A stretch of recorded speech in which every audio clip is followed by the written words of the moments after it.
Yeah. Oh, yeah. It hasn't been the same. Hi. Oh. I think we get started. Stop it. I don't like staying behind tables. See, now I'm with everyone. Oh, hi, Arden. Hey.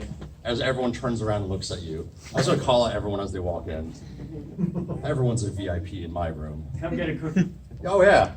Yeah, come We get got free cookies. I have All right. delicious homemade cookies right here, thanks to Oh Joseph. wow, that's way more than I expected. Oh, yeah. I didn't expect them when I came down here, so it's a pleasant surprise. He went to the bathroom and all of a sudden there was cookies. How about that? I Don't phrase it that way. I went to the bathroom and now I have cookies. Whoa. You had to go there. Of course I have to go there. So everyone, welcome. Thank you for coming out. This is Fursona character development with Wolf Ezo. Who? Ezo? I don't Were know. you? I don't fucking. So who am I? Yes, I am Wolf Ezo. Just a little bit about me. I'm local here in Minneapolis. Furry Migration is kind of my furry birthday because Furry Migration 2017 was my first exposure to the furry community.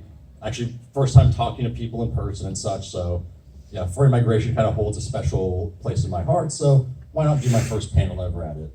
So, Woo. and in real life, I'm a software engineer and a mad engineer but I say mad scientist because mad scientists are supposed to test for theories and hypotheses. A mad engineer just builds crazy shit. Whoops. Now, what are we going to talk about today? The big thing I want to stress is there's no wrong way to play your character. There's just better ways to play your character. So that's the big one. And also, species choice and visuals, they don't really matter. You know, you can be a pink sparkle bunny and be a samurai warrior. It doesn't matter. You just got to own it. And also, we're talking about creating character foundations. We're talking about themes versus lore, and just some what I call character energy, which will make more sense later, and character profile. Now, this is not for everyone, this presentation, because I'm not a creative type, I'm not a writer, I'm not an artist. You know, if you're new to the fandom, this will be good for you. If your creative skills were, crayons in second grade, this will be good for you. If you're making a new Fursona, this could be good for you. And also, I'm a super analytical type. Like I said, I'm not creative at all, so hopefully this will break down character development into a bit more data-focused, kind of way, so hopefully that'll work. Now, the big goal here is to make your character relatable. Making your character relatable is like making them instantly good. I don't know how it works, but relatability is pretty much everything.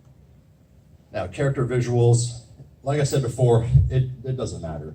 I know there's two panels earlier today about more character design and visuals, and since I'm not an artistic type, I'm not going to talk about it. So look how you want to look.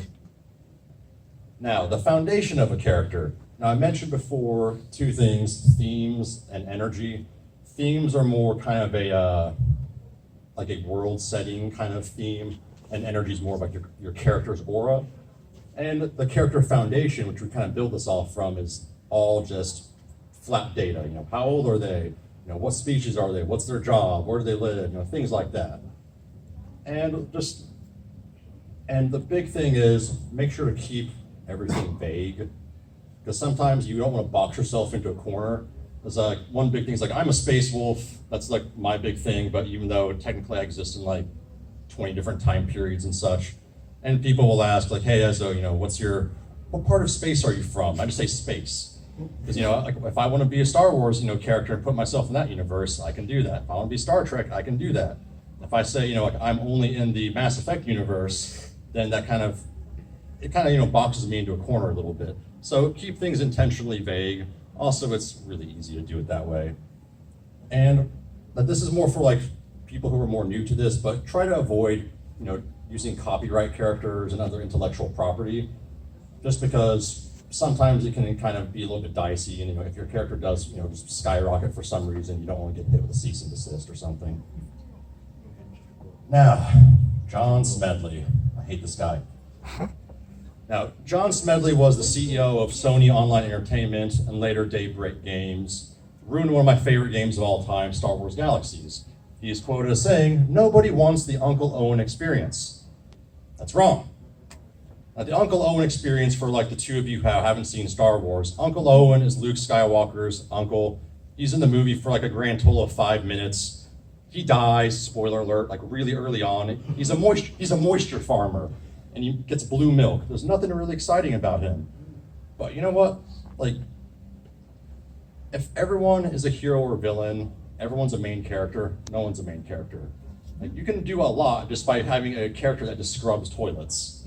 Like, think low sometimes, because that's, people always shoot for, I'm gonna be, big hero, big star, or something like that. No, be mediocre. Mediocrity is relatable. And we talked about, you want relatable characters. Yeah, mediocrity is relatable. Relatability is the goal. Now, more of the foundation of a character. Like I said before, this is the more data-centric type stuff.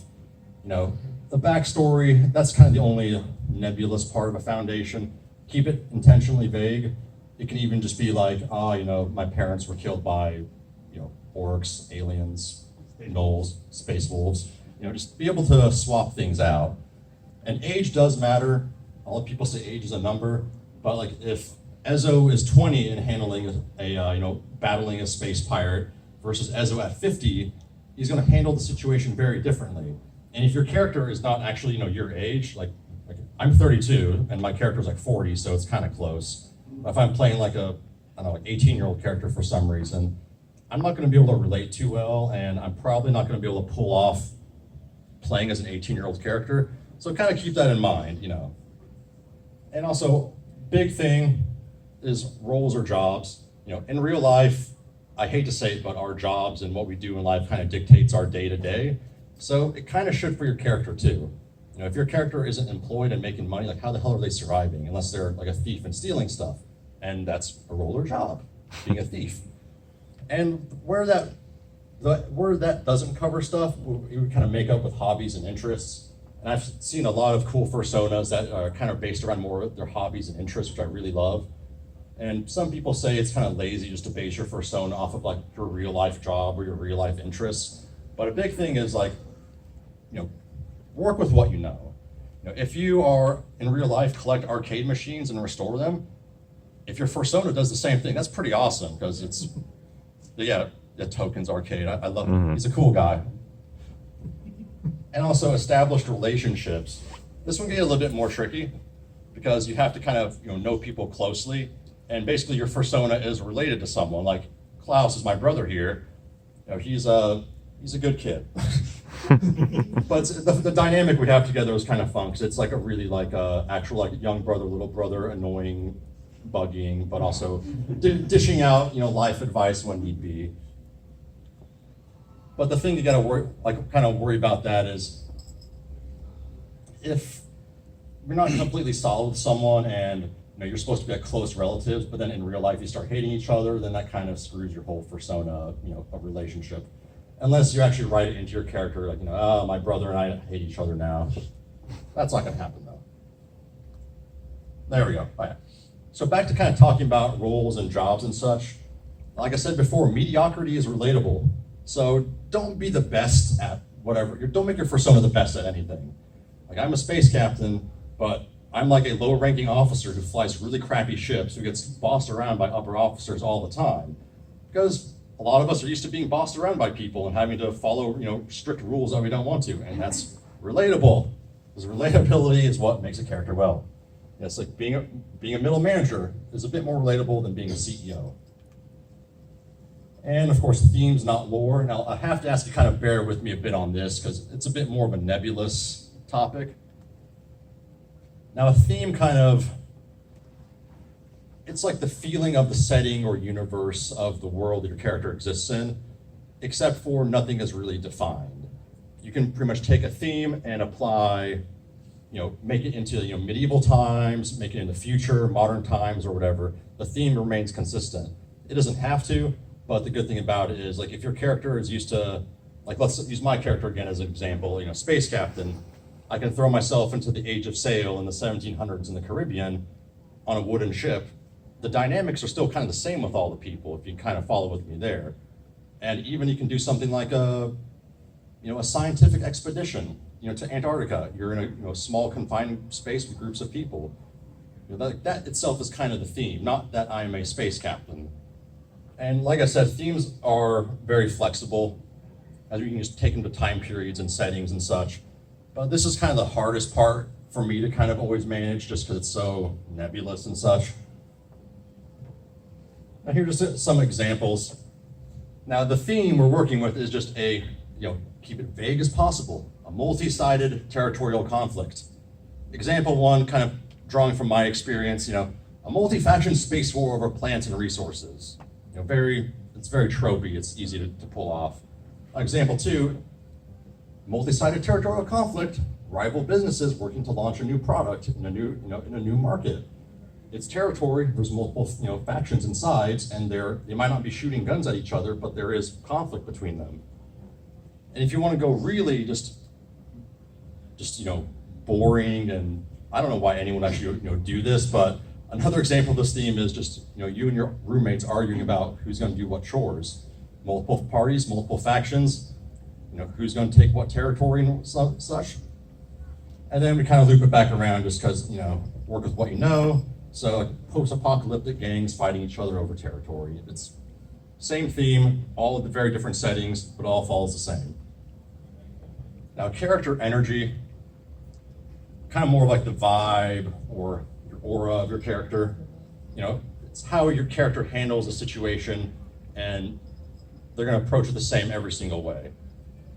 And it's kind of like a template of your personality. Like it doesn't with themes and energy, it doesn't have to be completely rock solid through everything, because everything is flexible.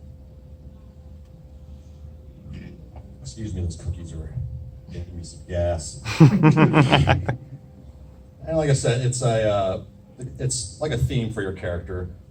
Like my character energy is kind of more like a very closed off, angry guy, but like what's like the anime term, like tsundere or something like that? Yeah, like that's kind of like my character energy. So if you put me in into Azeroth in the World of Warcraft universe as a Worgen, or put me in like Warhammer 40k as like a Wolf Inquisitor, I'm still going to have that same sort of energy no matter what. The scenarios and problems I might run into might be completely different, but because of my attitude and the energy of my character, I'm going to kind of approach them with the same train of thought. And of course, work with what you know. Like, let's say your character strives to be like a big company boss, but in real life you're a bit more introverted and not quite assertive. Work that with your character. Your character is also a bit introverted and not quite assertive, but wants to work up to that boss level and be in control of things.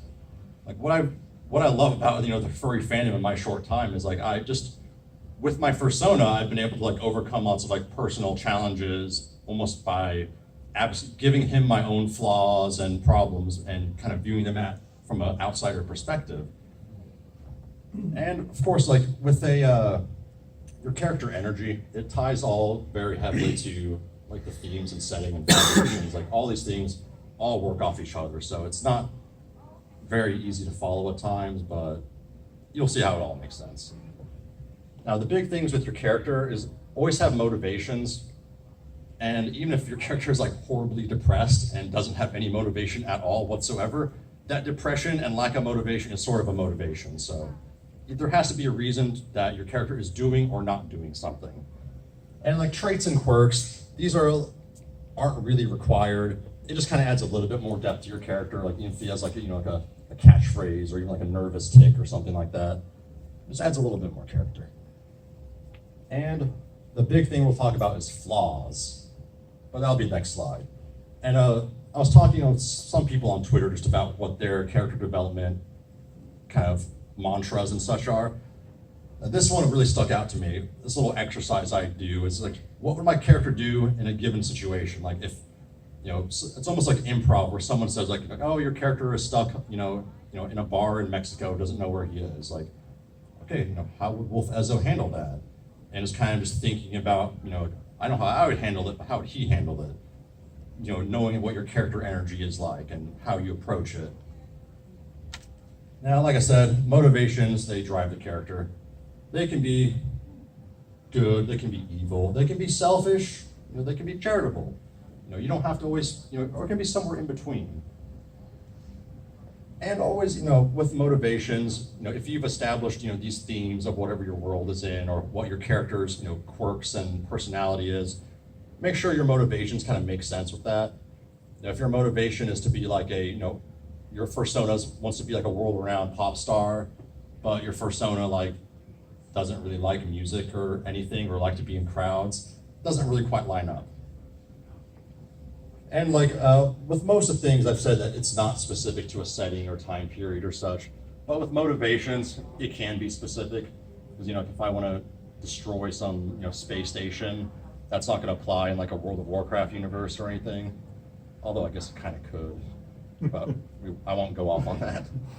I can go off on tangents forever. Now, have flaws. Flaws are relatable. We all have flaws. There's no one in this world who doesn't struggle or have crap to deal with. Even people who seem they got their crap put together, they just don't talk about the crap they have to go through. So your Fursona shouldn't be perfect either. Have plenty of flaws. And flaws, they don't have to be dark, they don't have to be edgy or anything like that. They can be so mundane and just so boring. Draw upon your own experiences. Like many of my characters' flaws, I just take my own real flaws, like whether it's mental illnesses and crap like that, and then I multiply by 4. Then it's like, oh, if my character's dealing with social anxiety and freaking out, and I'm looking at it from like an outside perspective, it actually kind of helps me deal with it too. And also, make sure to be consistent. Like, if your character's afraid of spiders, and then they're suddenly not afraid of spiders, and it's not explained, it's not consistent. It's kind of weird. Unless you actually, write like, oh, they conquer their fear of spiders, blah, blah, blah, blah, blah. And that's character development right there. And here's just some example of flaws. Now, on the left, these are some, I've been told given some examples from people of their flaws and have found like which ones are flaws and not. So these actually are taken from people, but the names have been changed to protect the innocent. So our fictional Fursona, Dale, he likes to stay up late. He has trouble waking up, likes to sleep in, and sometimes it makes his days hectic because, he sleeps in late, forgets stuff. Could kind of be a flaw, but it's not actually causing actual problems for the character. Now, if we kind of ratchet it up a little bit, Dale likes to sleep in so much, and he gets late to other events and obligations, and then his friends and his bosses and stuff get angry at him. No one likes to have people be angry at them. It's stressful. It's not fun. But it's a little weak. Now, let's say Dale's sleep issues have been so bad that he's been fired from multiple jobs. He's lost lost friends. Hell, maybe his marriage is even ruined because of how bad he sleeps in late. And he does this only because he wants to stay up because he wants to do it. He was focusing on himself and being selfish. So that's a bit more of a flaw. There's actual tangible bad things that have happened because of this flaw. Now kind of drawing on my character a bit, because talk what you know, I know me the best. Not a flaw. Ezzo struggles commanding his ship when engaging cartel pilots. He gets reckless, but his crews and friends always pull in to the last minute to keep him in check.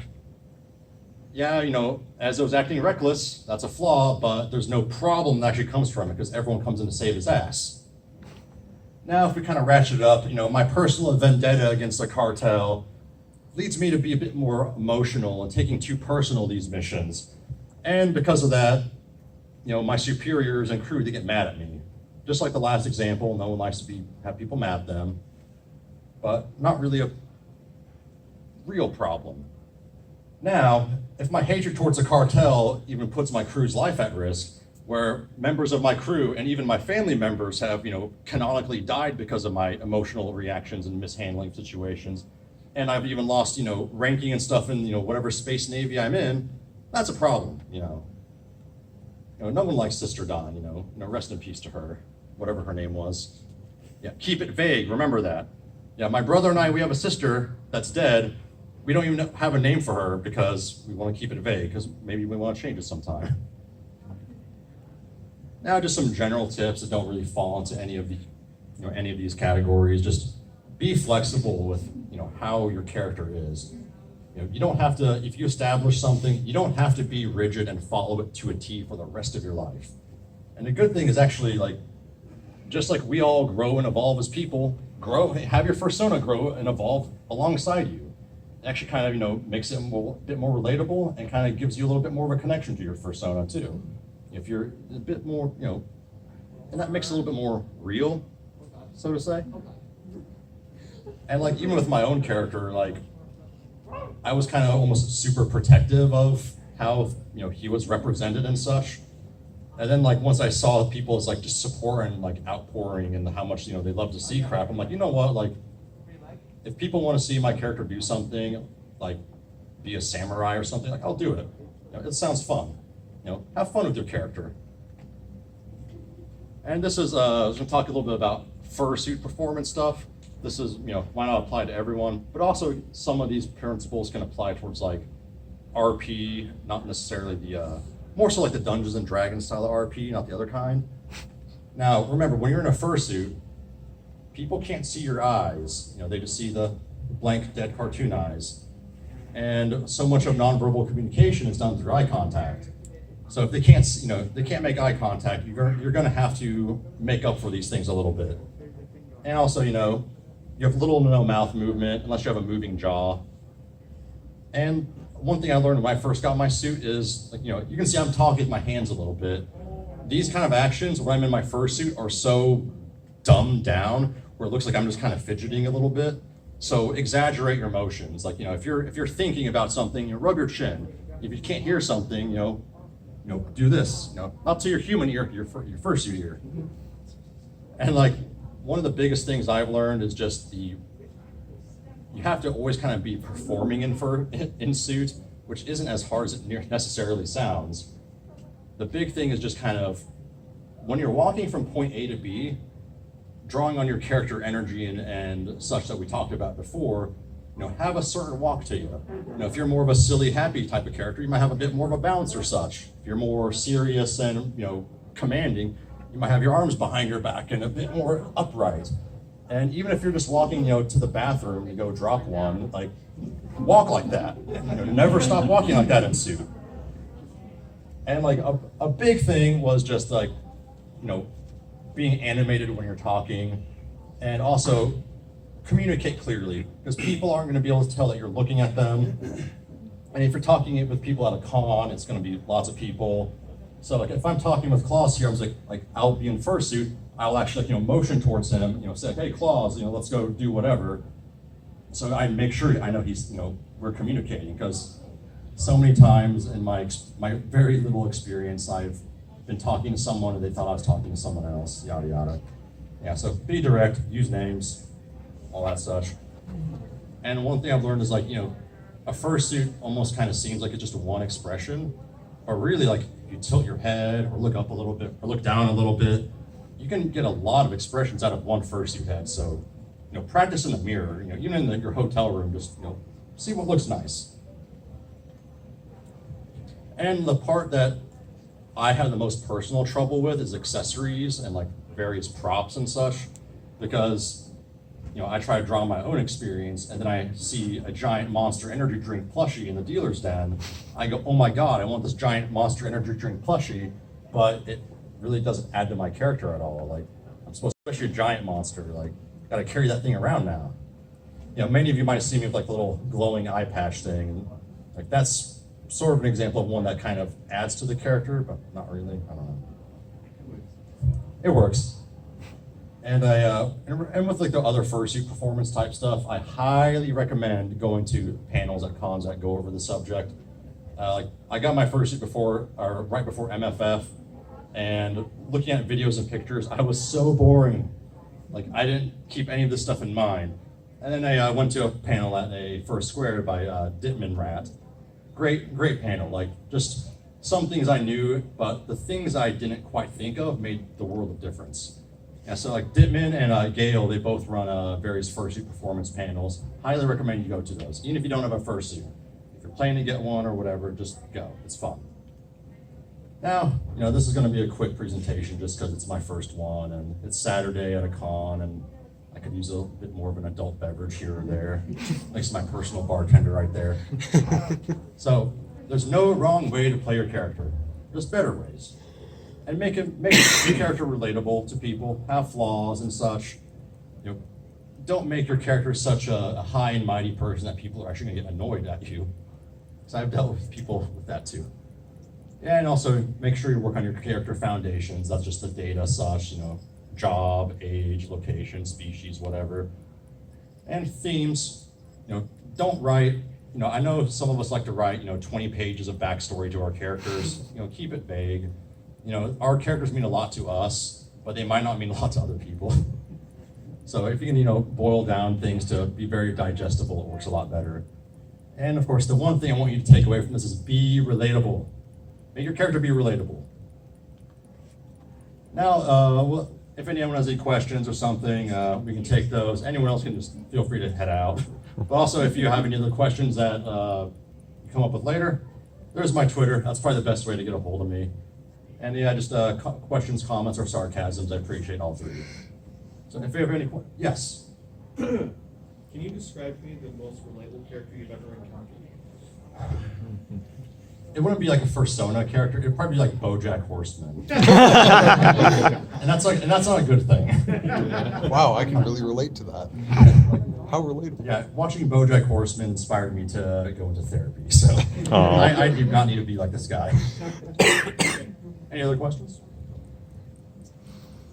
I'm looking at you for some reason. Oh, I mean, I kind of have a comment for like the whole backstory thing. It's like, it's not that writing a backstory is necessarily a bad thing, but it's like when writing a story, you don't necessarily want to write every little detail. You want to write what's important to your character. You know, it helps to like focus more on their key characteristics. So just like be succinct, be like write enough, but not over the top. You know? Like, if you can take your character and, you know, take a backstory that you have left vague and throw your character into any sort of time period or environment or setting and have it with just minimal tweaking work, then you've pretty much got it down right. It's like if I can make my like EVE Online character's backstory fit with my World of Warcraft character's backstory, then you know, something's going decent there. Even though I can't decide if I want to play a survival hunter or go back to my Shadow Priest.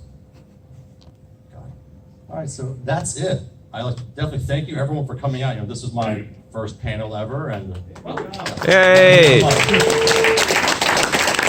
do this for you. Where are those cookies go? Oh yeah. and also, Oh yeah, we have free cookies up front if anybody wants them. What kind are they? Chocolate chip. Chocolate chip. chip. What kind are they? Chocolate chip. Chocolate chips. Chocolate chip. Special ingredients. These are Oof. dark brown sugar I use.